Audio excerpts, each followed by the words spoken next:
নমস্কার বন্ধুরা, আজকের এই ভিডিওতে রয়েছে অন্নপূর্ণা যোজনায় যাদের ফর্ম রিজেক্ট হয়েছে তাদের জন্য একটি গুরুত্বপূর্ণ আপডেট। কারণ এই মুহূর্তে দাঁড়িয়ে সবচেয়ে বড় প্রশ্ন হচ্ছে কি, যে সমস্ত আবেদনকারী ফর্ম রিজেক্ট হয়েছে তাদের কিন্তু কোনো কারণ কিন্তু স্ট্যাটাসে দেখাচ্ছে না।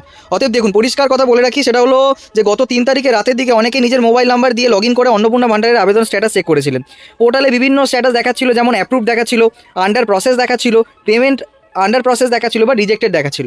এবারে সমস্যাটা হলো, যারা রিজেক্টেড দেখাচ্ছিল তাদের মধ্যে অনেকেই হচ্ছে কি তথ্য ভুল দিয়েছিল, তারা নিজেরাই বুঝতে পেরেছে হয়তো তার সেই তথ্যটা ঠিকঠাক হয়নি, ঠিক আছে, সেই কারণে হয়তো তাদের রিজেক্ট দেখাচ্ছিল। এবারে ইতিমধ্যেই কিন্তু অনেক যে যোগ্য আবেদনকারী যারা হচ্ছে কি এই টাকা পাওয়া ডিজার্ভ করে, ঠিক আছে, তারা কিন্তু এই আবেদনের আওতা থেকে বাতিল হয়ে গেছে। দেখুন, আমরা প্রত্যেকেই জানি মোট আবেদনকারী সংখ্যা ছিল 1,60,00,000 মহিলা। তার মধ্যে থেকে 25 লক্ষ মহিলা কিন্তু ইতিমধ্যেই কিন্তু রিজেক্টেড বা বাতিল হয়ে গেছে। এবারে যাদের ভ্যালিড কারণ ছিল সেক্ষেত্রে তাদের বাতিল হওয়াটা খুব স্বাভাবিক। এবারে প্রশ্ন উঠছে যে অনেক যোগ্য আবেদনকারীরাও কিন্তু এই মুহূর্তে দাঁড়িয়ে তাদের আবেদনও কিন্তু রিজেক্ট হয়েছে। এই কারণে বিভিন্ন ব্লক অফিস থেকে শুরু করে বিডিও থেকে শুরু করে সমস্ত জায়গায় সাধারণ মানুষের কিন্তু বিক্ষোভ দেখা যাচ্ছে এই অন্নপূর্ণা যোজনা নিয়ে, ঠিক আছে। এরকম অনেক হয়েছে যে একটা পরিবারে 3 জন মহিলা, তার মধ্যে থেকে 2 জন পেয়েছে এবং 1 জন পায়নি, ঠিক আছে, 1 জন পেয়েছে আরেকজন পায়নি। তো এতে একটা পারিবারিক অশান্তিরও সৃষ্টি হচ্ছে, যার ফলে ঠিক আছে এই সমস্যা সমাধান করার জন্য কিন্তু ইতিমধ্যেই সরকার বিবেচনাপূর্ণভাবে কিন্তু দেখছে, ঠিক আছে। এবারে বাতিলের কারণটা একটুখানি আমরা একটু জেনে নেবো যে কী কী কারণে বাতিল হয়েছে। সাধারণত দেখুন, পরিষ্কার কথা বলে দিচ্ছি, যে যাদের রিজেক্টেড দেখাচ্ছে তারা তো নিজেদের যখন লগ ইন করছে তারা কিন্তু দেখতে পাচ্ছে না, তারা কী করছে, তারা চলে যাচ্ছে বিডিও অফিসে, ঠিক আছে। এবার বিডিও অফিসে যাওয়ার পরে সেখানে তাদের যে অ্যাপ্লিকেশন, টেম্পোরারি অ্যাপ্লিকেশন নাম্বার, সেটা দিয়ে বিডিও অফিসের আধিকারিকরা যখন লগ ইন করে দেখছে তখন কিন্তু বেশ কয়েকটি কারণ কিন্তু চোখে পড়ছে, ঠিক আছে। যে আবেদন যে বাতিল হয়েছে তার বেশ কয়েকটি কারণ হচ্ছে কি, প্রথম কথা হচ্ছে কি ইনকাম ট্যাক্সের সমস্যা, অর্থাৎ আবেদনকারী যদি ইনকাম ট্যাক্স পেয়ার হয় তাহলে কিন্তু শর্ত থেকে বিচ্যুতি ঘটছে, যার ফলে আবেদন কিন্তু বাতিল হচ্ছে। ওকে, প্রথম কারণ। আরেকটা কারণ হচ্ছে কি সন্তানের টিকাকরণ, অর্থাৎ সন্তানের নিয়মিত টিকাকরণ বা ভ্যাকসিনেশন সম্পূর্ণ না থাকলে কিন্তু আবেদন কিন্তু বাতিল হচ্ছে, এটাও বলে দিলাম, ঠিক আছে। এছাড়াও কিন্তু যে স্কুলে শর্ত দেওয়া হয়েছিল যে আপনার সন্তান যদি সরকারি অনুমোদিত স্কুলে পড়াশোনা না করে তাহলে কিন্তু আপনি এই প্রকল্পের সুবিধা পাবেন না। এবং নানান জায়গায় দেখা গেছে তথ্যের অসঙ্গতি বলতে কি, যে আপনি যে সমস্ত তথ্যগুলো দিয়েছেন, হয়তো আধার কার্ডে একটা ডেট অফ বার্থ আছে, ঠিক আছে, মানে আমার এলাকাতেই আমাকে একটা দিদি বলছিলেন যে আমার আবেদন রিজেক্ট হয়েছে। আমি বললাম যে কেন রিজেক্ট হতে পারে, ঠিক আছে। বললো যে আমার আধার কার্ডে হচ্ছে কি ডেট অফ বার্থটা একটু আলাদা আছে, আর বাদবাকি যে কটা ডকুমেন্ট ছিল সব কটা ডেট অফ বার্থ এক আছে। বললাম তাহলে এই কারণের জন্য কিন্তু তোমারটা রিজেক্ট হয়েছে। অর্থাৎ আপনার যদি তথ্যে অসঙ্গতি থাকে সেক্ষেত্রে এই যে রিজেক্ট হওয়ার, এটা কিন্তু খুব একটা বাজে কারণ নয়, ঠিক আছে।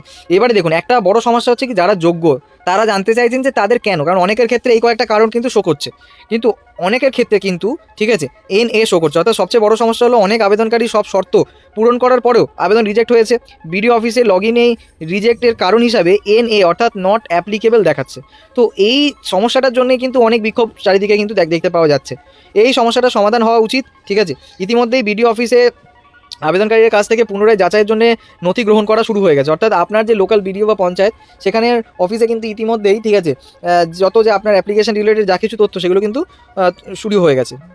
এবারে আপনাদেরকে বলি, ঠিক আছে, যে শনি থেকে সোমবার পর্যন্ত কিন্তু সরকারি সীমিত এবং কিছু কিছু ছুটিও রয়েছে, ঠিক আছে। এবং মঙ্গলবার থেকে স্ট্রিক্টলি, ঠিক আছে, সরকারি অফিসে স্বাভাবিকভাবে কাজ শুরু হবে এবং সেইখানে আপনার নিকটবর্তী বিডিও অফিস, গ্রাম পঞ্চায়েত অফিস বা পৌরসভা অফিসে আপনাকে যোগাযোগ করতে হবে, করে আপনার ওই যে টেম্পোরারি যে অ্যাপ্লিকেশন নাম্বার সেটা দিতে হবে এবং সঙ্গে কয়েকটা নথিপত্রও কিন্তু জমা দিতে হবে।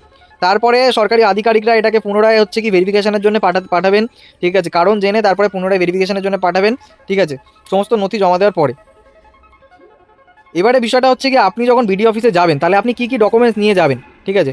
আমি একটা নির্দিষ্ট চেকলিস্ট বলে দিচ্ছি। দেখুন, প্রথমে হচ্ছে কি আপনার যে অনলাইনে আবেদনের যে রিসিপ্ট কপি বা একটা পিডিএফও ছিল, পিডিএফটা পারলে আপনি প্রিন্ট আউট করে ডিরেক্ট নিয়ে যেতে পারেন, তাহলে বেশি সুবিধা হয়, ঠিক আছে। এছাড়াও আপনার যে রিসিপ্ট কপি সেটাও কিন্তু আপনি সঙ্গে নিয়ে যাবেন।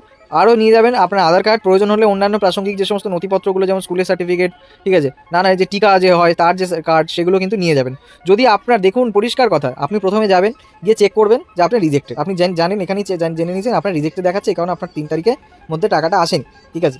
তো এবার আপনি জেনে নিয়েছেন, এবার কারণটা আপনাকে জানতে হলে ভিডিওতে যেতে হবে। এবার ভিডিওতে যেই মাত্র আপনি যাবেন, তো সেইখানে কিন্তু আপনার নির্দিষ্ট কারণটা শো করবে। এবার নির্দিষ্ট যখন কারণ শো করবে তখন আপনি বুঝতে পারবেন যে কেন।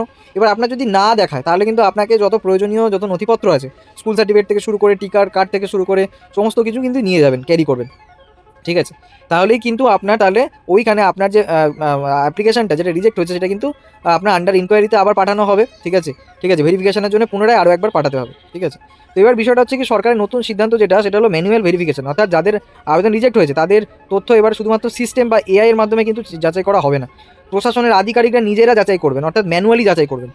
ঠিক আছে, দেখুন পরিষ্কারভাবে আমরা জানি এসআইআর এর সময় থেকে শুরু করে এই সময় পর্যন্ত এআই এর উপর আমরা বেশি ডিপেন্ডেবল হয়ে যাওয়ার কারণে কিন্তু অনেক জেনুইন যারা হচ্ছে কি তারা কিন্তু বাদ পড়েছিলেন। ঠিক আছে, ঠিক একইভাবে এক্ষেত্রেও কিন্তু সেই একই সমস্যা হতে পারে, সেই ভেবে কিন্তু সরকার ঠিক আছে পুরোপুরিভাবে ম্যানুয়াল পদ্ধতিতে কিন্তু সমস্ত কিছু যাচাই করবে এবং শর্ত কিন্তু খতিয়ে মিলিয়ে দেখবে। ঠিক আছে, আপনাদেরকে দেখুন একটাই আমি অ্যাডভাইস দিতে পারি, সেটা হলো যে হতাশ হবেন না। ঠিক আছে, বিপুল সংখ্যক আবেদন কিন্তু এই সমস্যায় বাতিল হয়েছে। যদি আবেদন এডিট করার কোনো অপশান দেওয়া হয় তবে কিন্তু সেই আপডেট দ্রুত কিন্তু আপনাদেরকে আমরা জানিয়ে দেবো। বিস্তারিত তথ্য এখন শুধুমাত্র প্রশাসনের অফিসিয়াল লগ ইনের মাধ্যমে দেখা যাচ্ছে, তাই ধৈর্য ধরে মঙ্গলবার সংশ্লিষ্ট অফিসে যোগাযোগ করুন। দেখুন আমি খুব ছোট্ট করে জিনিসটা বলে রাখছি, ঠিক আছে, যা ভিডিওতে আলোচনা হলো খুব ছোট্ট করে সংক্ষেপে বললে বিষয়টা এরকম হবে, যাদের রিজেক্ট হয়েছে ঠিক আছে তারা কারণটা জানতে পারবেন ভিডিও থেকে। ঠিক আছে, কারণ এই মুহূর্তে পাবলিকলি কিন্তু কারণটা জানা যাচ্ছে না। ভিডিও থেকে যে কারণটা আপনি জানবেন সেই কারণটা যদি ইনভ্যালিড হয় তাহলে কিন্তু আপনাকে সমস্ত ভ্যালিড তথ্য দিয়ে সেটাকে প্রুফ করতে হবে। ঠিক আছে, এবারে সংখ্যাটা যদি অত্যাধিক পেরিয়ে যায় সেক্ষেত্রে কিন্তু সরকার ওটাকে পাবলিকলি দেবে এবং এডিটের একটা অপশান দেবে। সেই মুহূর্তে দাঁড়িয়ে কিন্তু আপনারা আপনাদের ইনফরমেশনটাকে আরেকবার এডিট করতে পারবেন এবং পুনরায় সাবমিট করে কিন্তু আপনাদের অ্যাপ্রুভাল নিতে পারবেন এবং তারপরে কিন্তু আপনার ব্যাঙ্ক অ্যাকাউন্টে অন্নপূর্ণা ভান্ডারের যে আর্থিক সহায়তা 3,000 টাকা সেটা কিন্তু ঢুকে যেতে পারে। তো বন্ধুরা এই ছিল আজকের ভিডিও সম্পূর্ণ তথ্য, আশা করি আপনাদের ভিডিওটি ভালো লেগেছে। যদি ভালো লাগে তাহলে কিন্তু অবশ্যই করে ভিডিওটিতে একটি লাইক করে দেবেন এবং শেয়ার করে দেবেন যাদের একান্ত এই তথ্যটা জানার প্রয়োজন আছে তাদের সঙ্গে। এবং আরও একটা বিষয়, যদি আপনারা চ্যানেলে নতুন হয়ে থাকেন তাহলে অবশ্যই চ্যানেলটিকে সাবস্ক্রাইব করে বেল আইকন প্রেস করে রাখবেন যাতে ফিউচারে এই রিলেটেড সমস্ত আপডেট সবার আগে আপনার কাছে পৌঁছে যায়। Till then tata bye bye, take care, ভালো থাকবেন।